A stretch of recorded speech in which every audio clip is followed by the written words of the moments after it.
કાલે આ લેડીનો ડાન્સ તો બધાએ જોયો જ હશે, તો પછી આ લેડીનો ડાન્સ જોઈને પછી અમે નીકળી ગયા પીપોડી વગાડતા વગાડતા પિયુ સાથે અગાડી. ત્યાંથી થોડોક આગળ ગયા એટલે અમને દેખાઈ ગયો મગરવાળો ઝૂલો.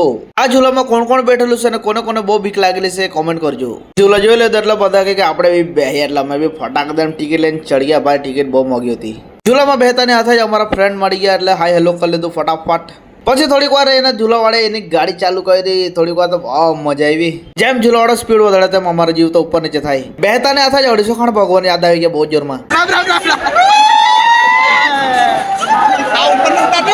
ઝૂલાના ડ્રાઈવર બી એને હેન્ડલ છોડીને અમારાથી હિંચકા પણ આવી રહ્યો છે. અમે બનાવેલા પાછા તો 3 મહિને તો એટલી મજા આવી ગઈ કે તો પાછા બેહવાનું તૈયાર થઈ ગયા.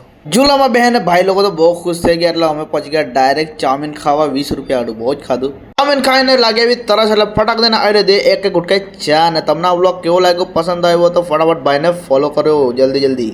चाय पीना आप लोग आए खत्म करे गाइस और अपने नौ ब्लॉग तब तक के लिए भाई को चाय पी के